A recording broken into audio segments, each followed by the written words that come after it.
Okay, welcome everybody. Let me start with the first question here. Let me just share SPSS with you.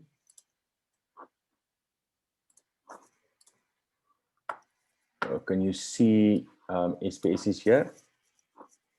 Maybe Yes.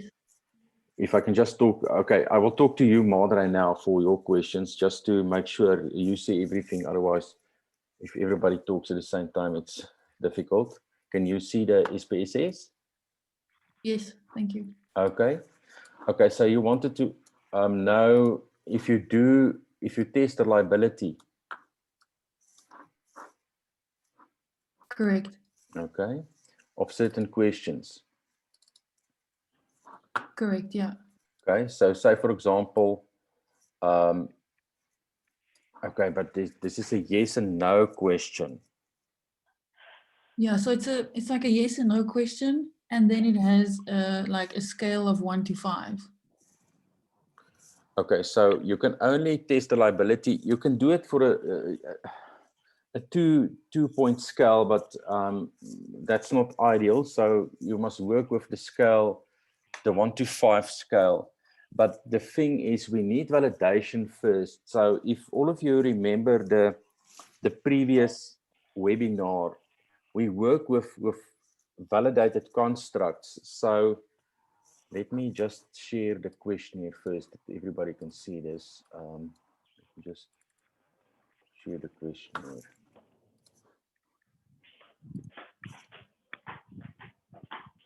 You can see the quality of strategic management questionnaire.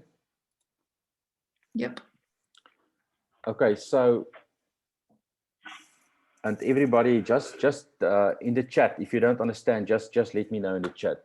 So if we look at this questionnaire, strategic management, quality of strategic management, then we start off with section 2, quality of strategic management was validated by doing exploratory factor analysis. And that was, I'll put off the video because I'm working on a big screen. That was done with Preventers group, and there was a lot of data. And then from that exploratory factor analysis, the groupings of these Likert scale questions to the constructs was given. So you need that grouping first, and then you can test the liability of that constructs. So if you want to do it for, say, for example, if you look at tools of strategic management, you need to have a validation for this 12 questions here. And how was it validated? And then you go to test the liability. Okay. Okay. And then everybody fine with that? And then regarding how it was validated, do we get the information from Preventer? Yes. So let me just go back to SPSS for everybody. You must just let me know in the chat, please. If you want to ask something now, just put on your microphone and ask, please. Now, let me just go back to SPSS. Now, I cannot do validation on this data set that we used last time because there's not much data here. You need a lot of data to do validation. But the process would be, say, for example, we do validation for section 3. Okay, section 3 is not in this one. Yeah, let us use section 2 here, which consists of 28 Likert scale statements. So if you do validation, you go to analyze. Can you see the analyze and the menu or not? No. Okay, let me just change this the settings here. Let me just change the settings. SPS is what it does. It shows a new window and then you cannot see it. Can you see it now? Yes. Let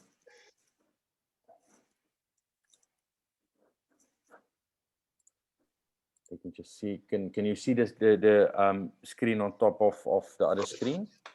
Yep. The analyze? Yep. Okay, so what we want to do is we want to look at validation.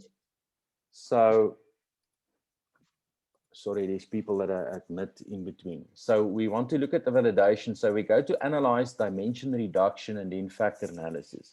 This is how validation is done. So if you're part of, say, Preventers group, you must get this factor analysis from them, the results of that, and use that to get your constructs. But let me just quickly show the process again. So we do the factor analysis, and then we choose the questions, the Likert scale questions. This will not work out very well because we don't have enough data. I just want to show you the process. I will not show you all the options here because this will take a lot of time. So then we move it over. So remember in SPSS, when you block something on the left, you mark all of it and you move it to the right. So now the analysis is done on all these variables, which is part of that whole section. So then descriptives, I just choose the KMO, and then extraction, it's usually principal axis factoring, discrete plot, and I click on OK. Can you see on the output? Yep. Anybody, if you want to ask something, please just put on your microphone and talk, or put it in the chat, please. Okay, so in this case, it points to 3 factors here, or 3 constructs. And then the 3 constructs, we must get the 3 constructs now. So we choose 3.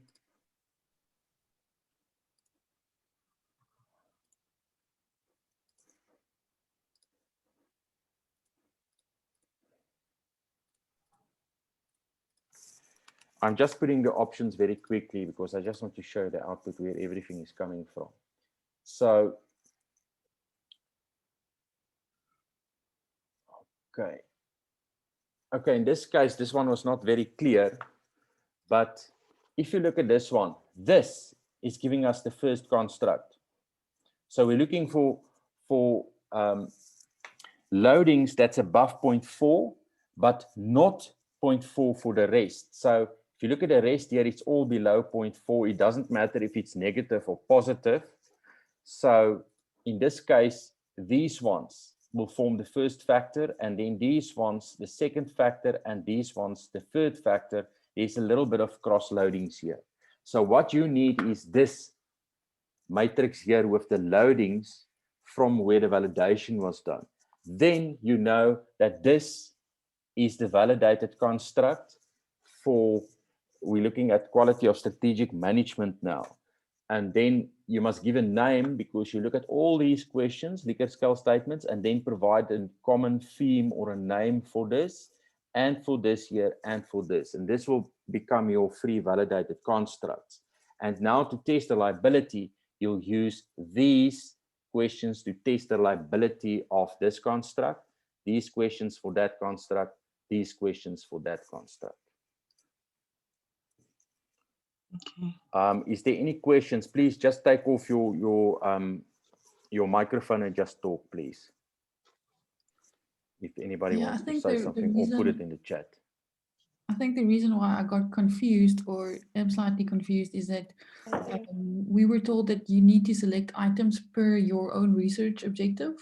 And then in my mind, I thought if I selected, say, for example, B15, B28, and B25, that's my own research objective. But Okay. what I'm gathering from this is that you can't do that. No, let me just show the questionnaire again. Can everybody see the questionnaire? Just let me know, please. Yes. If everybody is seeing the questionnaire. Yes. Because I cannot see all your faces or anything because I just see what's on the screen. So please just type in the chat. I will see that immediately. Okay, so what happens is, say you can all see this questionnaire here, quality of strategic management. Yes. Yes, we can. Okay. So now if you choose your own, according to your research, and you have your own objectives, you need an instrument that will be valid, that will measure what you want to measure. That's why I use the consistency matrix. Let me just show you this quickly for future reference, especially those of you that want to go on with a doctoral degree or PhD. Can you see on the screen the consistency matrix? Yes. So that's what I use with my with any student to come and see me. So you have some theory here, you have a research question, And then you point to, in the research question, you measure certain variables. And where is this variables in the questionnaire? And is it measured reliably and valid? And then you look at the analysis that would be done for that. So that alignment must be done before the questionnaire goes out. So then, coming back to the questionnaire now, if you have this questionnaire, and you look at this first one, quality of strategic management, you need the validation first. In this case, it was done with free constructs. And that's the free constructs of quality of strategic management. And that's the only free constructs you can use in your research, nothing else. Otherwise, you need another measuring instrument. Okay. So Henny, Yes. if we obviously if we're working with Prof. Pen, that question that we used was already validated. Yes. It's pre-validated questionnaire. So yes. And of course, I mean, in my previous chapter around the methodology, I said that this is a validated questionnaire. Yes. So then do I need to do anything with that validation? So you say we still need to then get those questions that made up the construct and then use that in our analysis of our results. Yes. So then the moment you say it's validated in your research methodology, you need to say, okay, it was validated from this analysis or a certain article, which is a factor analysis, and validated to free constructs. So you'll say something like quality of strategic management, the 20 questions was validated as free constructs, which is this free, and this is what you're using in your research. But you need to know what a validation was done and what which of these questions is pointing to which construct. Because in the analysis, you will test the reliability and then calculate your variables from there. Okay. So we need that to do the reliability test. Yes. Okay. Yes. So the next step is reliability. So the first step is validation, then reliability. So reliability will tell you if the items, the Likert scale statements, is reliably measuring the construct. And then if it's not reliable, you stop. You cannot go further, do anything further, because you cannot calculate a variable if it's not reliable, the Likert scale statements. But usually when it's already validated, you don't have a problem, but you need to test it in your own sample again. And then I will show reliability next. Then you can type out some of the questions and improve reliability. Okay, all right.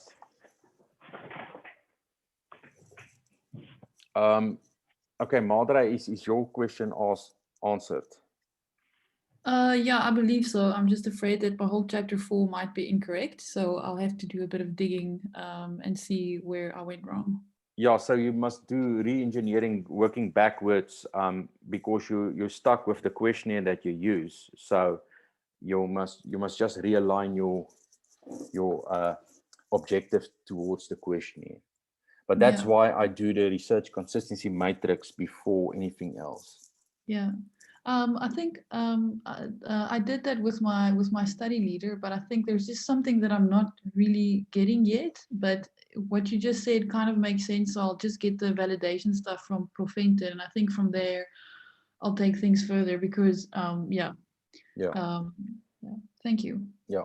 Okay. So for all of you also, you need this validation here, the structure, and then you know what is the items measuring the constructs. So these questions is part of this construct, and then you can test the reliability. So say, for example, the next step is, let us take this simple example here. It's question, let me just write it down. It's 20, 6, 21, 7, and 12. You all see that? This here? Yes. So this is forming a construct. It will have a certain name from the validation, and this name must make sense in your research. This is one of the quality of strategic management constructs. So to test reliability, you go to analyze, dimension, scale, reliability analysis, and then we want to test, let me just put in all of them. It's 20, then it's 6, it's 21, it's 7, it's 12, and then I put in the options in statistics, scale and scale if item deleted, and I click on continue, and I click on OK. So in this case, can you all see the output here? Yes. Okay, in this case, the Cronbach alpha here is 0.89. It's above 0.6, which is acceptable. It's above 0.8, which is good. So this construct, the reliability is good. Now, you look at this corrected item total correlation this year. If this is negative or very low, you can take out a question and it will improve the construct, the reliability of the construct here. So this Cronbach alpha here is what will happen if you take out the item here. Say, for example, I take out the first one, which is question 20. It becomes 0.856, this Cronbach alpha. So it will be lower. So we don't want to take out this question. And if you look at the correlation, which is 0.74, the correlation is 0.74 with the rest, which is a high correlation. We don't want to take this out. So it will actually decrease the reliability. And if we look at, say, this bottom one here, it's 0.87. So we also don't want to take that one out because then it will decrease it. So none of this Cronbach alphas here is higher than that. So we'll leave all these items in. And we can also look at the correlation here and see the correlation is high. It's way above 0. So we don't want to take it out. Okay. You're all fine with that? You can just let me know, please. Yeah, thank you. Okay, then there's another question on how to compare means. Okay, just before I go there, Jabulili, I must also ask, and Peter, I worked with you, so if there's any I do have a question, Henny, on this one. Okay, yes. So on one of my records, you did a Cronbach alpha for an entire set, and yes.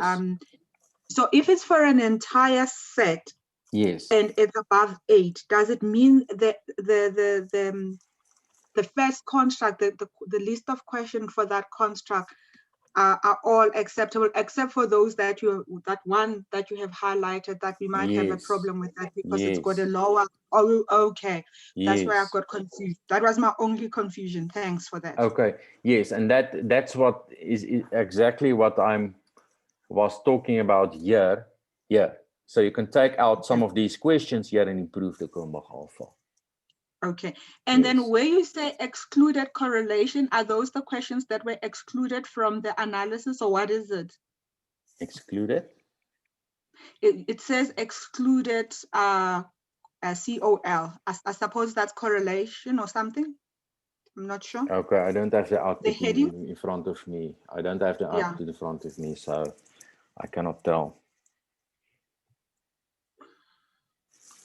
I cannot tell. But look at the Cronbach alpha. You like this one here. This is the Cronbach alpha if you take out the question. So this is what it will become. That I understand, yeah. Yeah, that's the important part. Okay, okay. Cool. Yeah. Okay, is there anybody else on this correlation first before I move on to the construct scores and then I go to comparing means?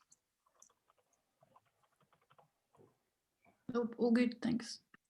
Okay, so the next step now is you have valid and reliable constructs. Okay, just one point here. With the Cronbach alpha, if there's questions that's negatively stated here, you need to turn it around. Yes. So that means the 1s becomes the 5s and all of that. Otherwise, it will show negative here. Okay. Okay, so then after this, say for example, this question here was unreliable. And you take it out, you calculate a score for the rest. It will not be used in the calculation of the score. So for the calculation of the score, you go to transform. I did it last time. I just want to show you now quickly to show the whole process going through. So say I want to compute a variable now. So, and I'm computing this one here. So say this was some strategic strategic quality construct, and then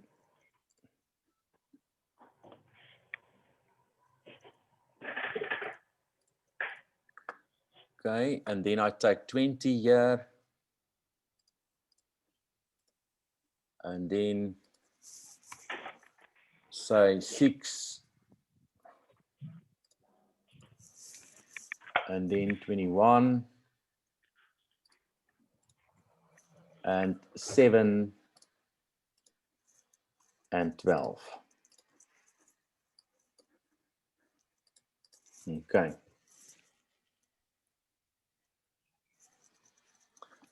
Are you all fine with this? There's the construct score. Can you see here on the screen? Strat Q1. Yes. And this is now the variable you use in your analysis. And this will compare to your research questions also, like we talked about. Okay. Say, for example, you want to compare means. That was another question. Say you want to compare the means of this construct here, this new one we calculated. And we want to look at male and female. Let me just see if there's male and female in here. Or public and private. There's public and private. Then you can use an independent t-test, for example. So we go to analyze. We go to compare means. And we go to independent sample t-test. It's an independent sample t-test. Independent means the two categories, private and public, is independent of each other.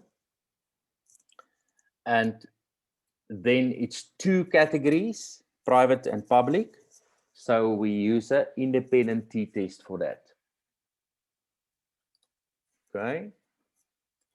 Then the test variable, usually in SPSS, when they talk about variables, it's usually continuous, not always. And then when I talk about factors, it's usually categorical, but not always. Now, the test variable, what you want to test in this case is, say, this strategic. And the grouping variable is now the two groups, the two categories that must be independent. And then defined groups would just be 1 and 2. I think that's how it was coded. We can just go back and look in the coding.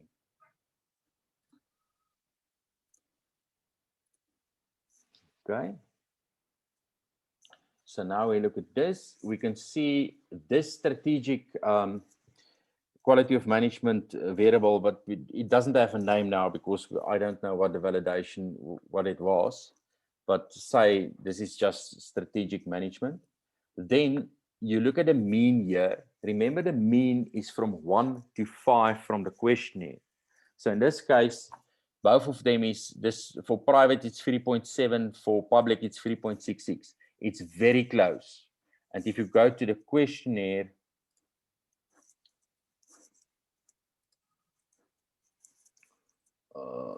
it's strongly disagree to strongly agree.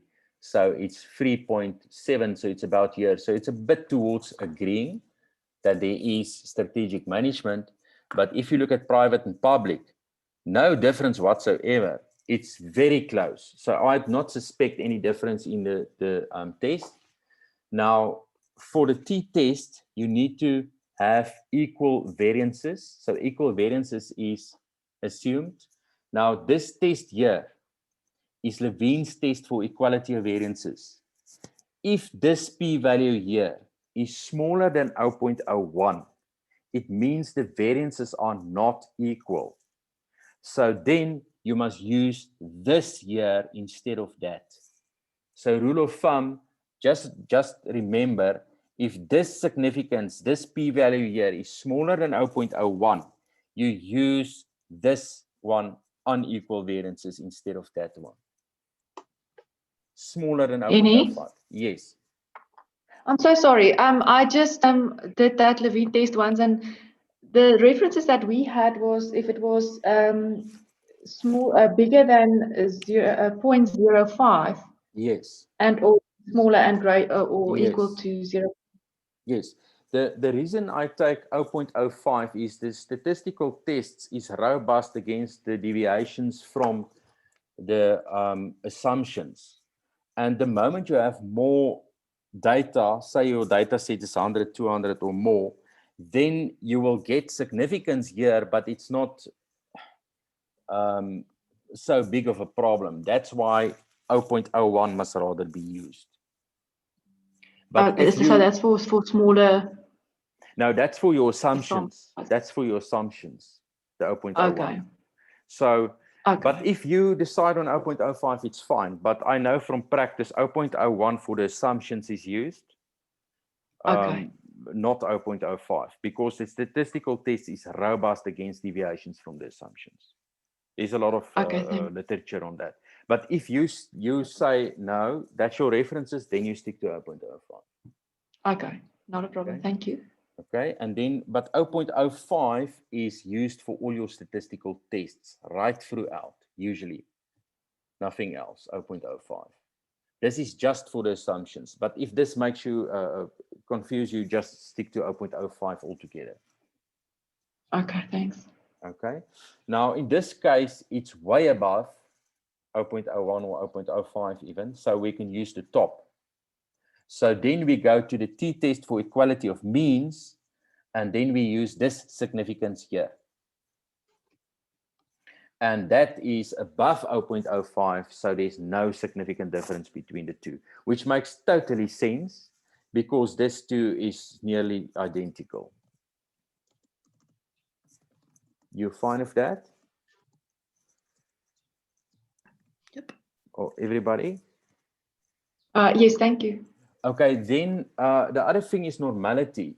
So to test normality, you go to analyze, you go to descriptive statistics explore. Can you all see this? Yes. Can you all see this? Oh, excuse. Okay, sorry, somebody's phone is on. Okay, Okay. explore. Ja, weet jy wat, ekskuus, kan ek net gou nog in 'n vergadering. Ek hardloop net so by 12:00 uit. Okay, if you want to test normality, you go to analyze, descriptive statistics explore. So now the dependent list, usually the dependent, this is the dependent variable in an analysis of variance or t-test. The dependent variable is your continuous variable. So that would be this construct here. And the factor would be the categorical variable or what would influence it. And that's the type of organization, private or public. And then you have plots. You can just, if you are not sure in SPSS, just leave the default options. Okay. Now here in statistics, we can just leave that. In plots, we can just, okay, this is very important. Choose histogram and normality plots with tests. This is very important, these two options. STEMI leave is not so important, but definitely histogram and normality plots with tests. Okay, the options is fine, you can leave that. And then you click on OK.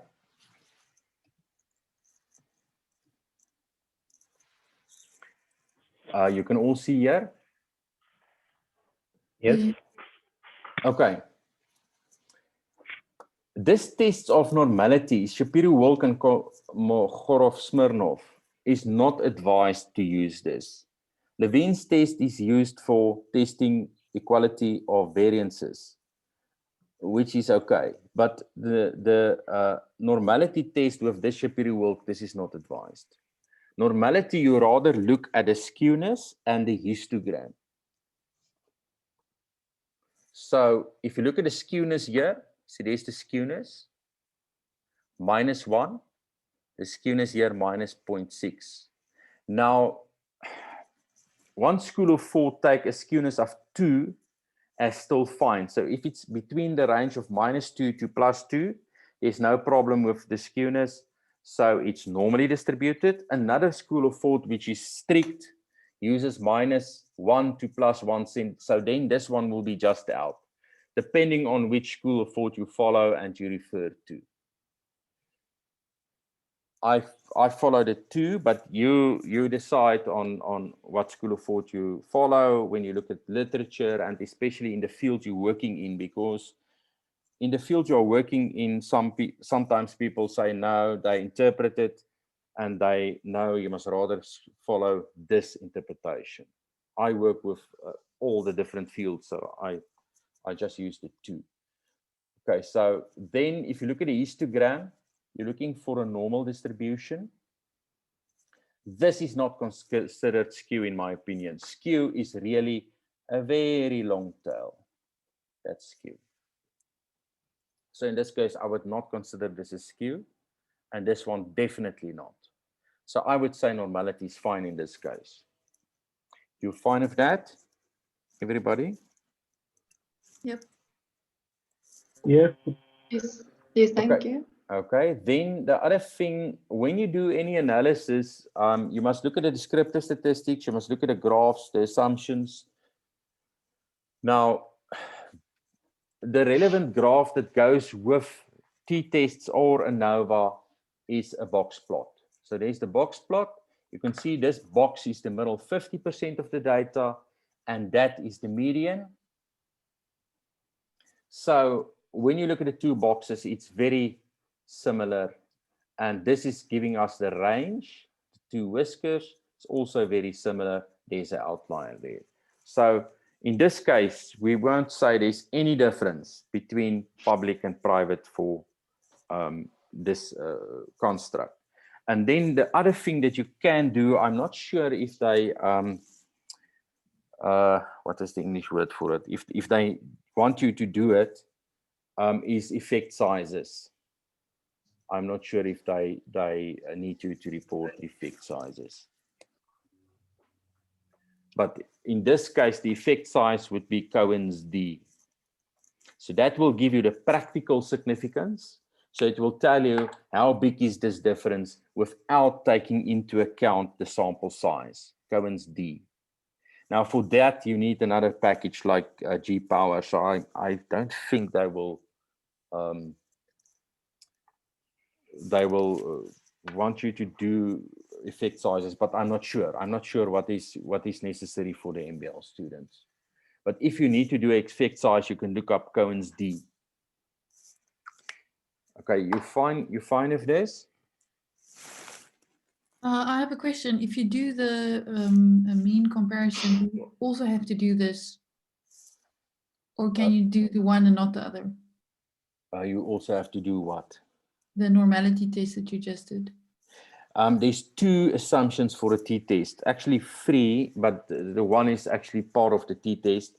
The two categories must be independent because it's an independent t-test. Then you must have normality of the two distributions, and you must have homogeneous variances. So that's the two assumptions of the t-test. Okay, thank you. Yes. But again, the techniques is robust against deviations from the assumptions. So that's why we don't use the Shapiro-Wilk test for normality. We rather look at, where is the Shapiro-Wilk test now? Yeah, we rather look at the distribution and the skewness.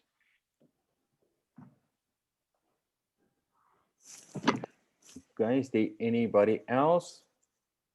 Any other questions? No, I'm good, thank you. Okay, and any question from anybody here? If anyone else has a question, then I'm happy to give up some of my time now, but I still have a question regarding section 3, and how would you compare that to organizational performance? Okay.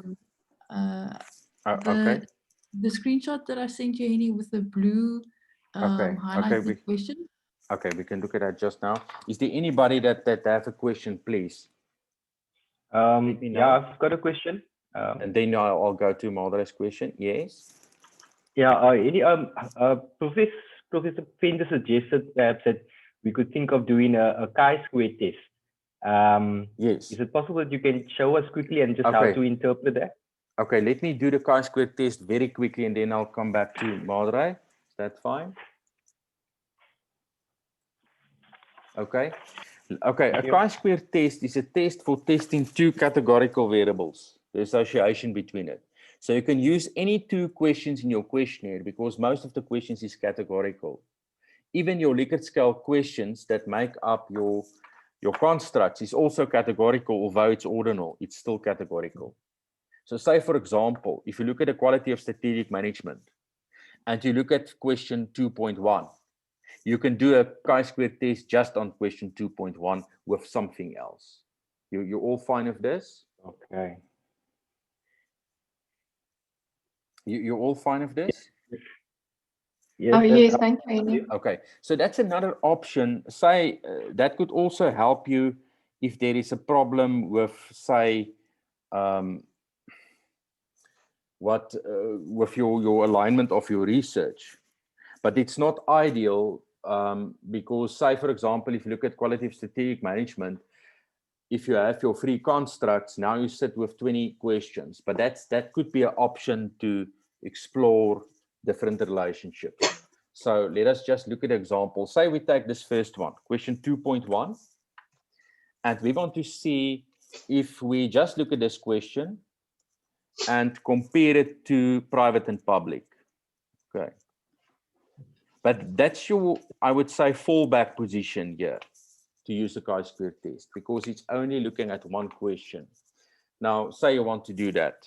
So now we want to, let me just go to, you go to analyze, you go to descriptive statistics, and then you go to cross tabs. You're all in? Yes. Yep. Sorry? Yes, I'm with you. Oh, somebody Yeah, said we can no. see. Okay. Okay. It doesn't matter what is in the row and what is in the columns, because this is just the association between two categorical variables, the same as a correlation. It's just looking, but the correlation is between two continuous variables. Okay. Now we take type of organization, put it in the, I will put it in the columns, and in the rows, I want to put in the first one. Okay. Then exact, this is when you have a 2 by 2, so just leave that. For statistics, choose chi-square, that's the chi-square test. Now, there's a lot of other statistics here. Usually, Cramer's sphere is used. Now, that's when both of them is nominal, or one of them is nominal. Now, Cramer's sphere will give you the strength of the relationship between that two variables. And the chi-square will give you the statistical test. And then in the cells, you can choose row, column, and total. It depends on you. We'll just leave the total. Row and column percentage. And then I click on OK. Okay, so in this case, there's the chi-square tests. We're looking at a Pearson chi-square test. This is the p-value. The p-value is smaller than must be smaller than 0.05 to be significant. In this case, it's way above 0.05. So it's 0.54. So it means there's no association between the two variables. Now for the chi-square test, you have three assumptions. The first assumption is independent categories. So this categories here must be independent and these ones must be independent. So what it means is you cannot be in private or public. You can only choose one here and you can only choose one option here. So in this case, there's no problem with independent categories. Then the other assumption is all the occurrences or all the categories must be there. Both these two assumptions is with your design. So all these categories is the categories of agreement. So they're all there, that's fine. And it's private and public, which is both, which is fine. Say there was a type of organization here that you didn't measure, then you violated the chi-square test, because then you're saying type of organization is not associated with this, or it is associated, but you didn't measure all the types here. You all understand that? Okay. Okay, so in this case, it's also fine because you measured everything. And then the third thing is you need 5 in each cell, 5. In this case, you see the warning here. Expected cell size is less than 5, 60% of the cells. You see that cell, this one, this one, this one, this one is all below 5. So we don't have enough data. So this is a problem. So you can put this as a footnote and say it seems to be. You cannot now make a call on the statistical test. So you'll just say it seems to be not significant with a footnote indicating this is violated. Another option is to throw together the agrees here and throw together the strongly the disagrees here. Then you can maybe get rid of this problem here, but this will still be problematic. Okay. In this case, there's no association between the two. What you're looking for is you're looking for disproportions that differ. So let me just show you the graph that goes with this. We still have 11 minutes, so I must move. Let me just go to a bar chart. You choose clustered. And we want to look at percentage of cases, type of organization. I put in defined clusters by. I always put the variable with the least categories in here, and then the category axis we put in 2.1. You can switch this around because this is how you want to interpret it. Okay, if you look at this here, what you're comparing is this gap here, this gap. So you can see here, when you look at strongly agree, when they strongly agree on, say, this one strategic management Likert scale question, then the public is, organizations is a bit higher here and also on agreement. So this is what you're looking for your interpretation. So it seems like the public is a bit more agreeing and private less agreeing, but this gap is not significant according to that. Okay. You're fine with the chi-square? Yes, I'm fine. Thank you. Thank you so much. Okay, Madre, we can just go to yours and then we must stop the webinar. I will put it on the YouTube channel for everybody to check again. Thank you. I must just put in the that you see. I don't know if you watched the video last time. There's timestamps in the index, so you just press on the timestamp and then you go to where it's discussed. So say, for example, the chi-square test, you just press on the time and then you jump to that. You don't have to look through the whole hour to get to that. Yeah, those were very valuable. Thank you. Okay. Okay, let us just, you say you want to compare section 3, things in section 3 to what? Organizational performance.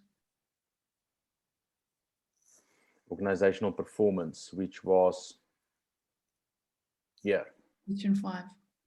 Now, if this, this must work out the construct, so it must be reliable if you test this free. I think in some cases didn't, so then it's a bit of a huge problem. But if it's reliable, you calculate a score for organizational performance, like we did with the other constructs. Yep. Then you have a continuous variable.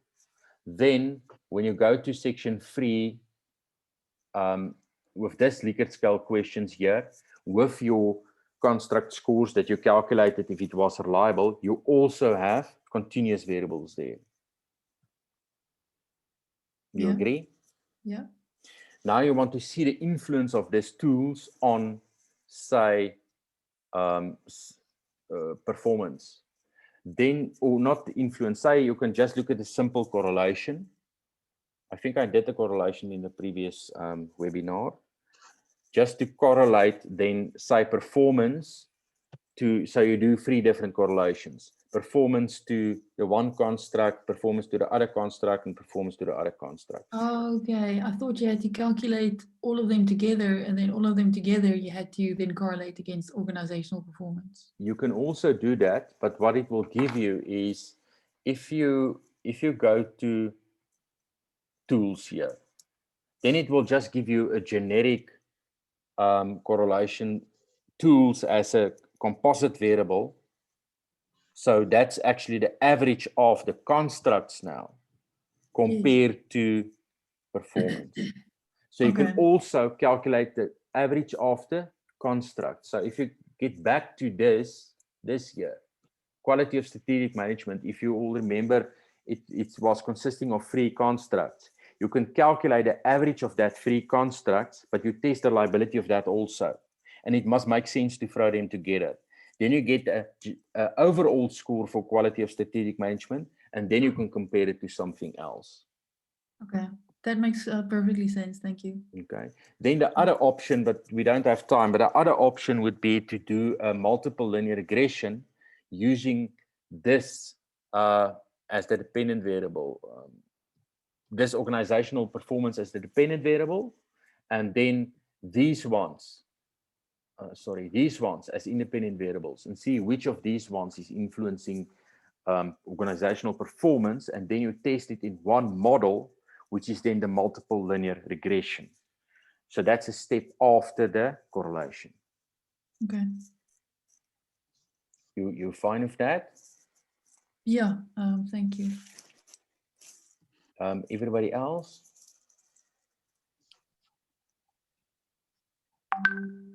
Thank you, Henny. I'm fine. Henny. Okay, well, what I'll do, I'll put this on YouTube on the channel again, then you can go and watch there what to do. Yeah, I think it's helpful when you repeat it again. Yes, then you can just watch again. All right. Thank you. Okay. Let me Thanks, just everyone. okay, before I go off, let me just quickly show you. When you do analysis of variance, you go to analyze and you go to compare means one way ANOVA. Then you can have more than 2 groups. The t-test is 2 groups. This is more than 2 groups for your categorical variable. I just want to point that out. Okay. Okay. Okay. Okay. Thanks. Okay, Thanks. everybody. Thank you. Thank you Thanks, very much. everyone. Okay, good Thank luck you. with your studies. But you can send me an email. I'm just very busy, so it's better for me to help you in groups because I must write reports for the ethics committee and SDBLs, and it's very busy. But you can send me emails, and then I take it from Do you mind to preview maybe when one is completed with the analysis and interpretation, just to give an overview comment? Yes, I can also have if there's time, I have a consultation with you on Zoom. Okay. Oh, okay. Right, All but right. it's just first. What's it? First. The person that's first, that's help. First come, first come, first serve. No worries. Yes, but at this stage I'm very busy, so it's a bit difficult. But send me email, and then we can take it from there. Or I can maybe All just answer your email. Whatever Yeah. will work. We'll send you an email. Okay. Yeah. Cool. But I can Thanks, do the Henny. consultation also if there's time. So Yeah. you If can just there's try. time, yeah. Okay. Okay. Okay, everybody. Thank you. Thank you for Thank you so attending. much. Thank A good you. one. Bye. Okay. Bye-bye. Bye.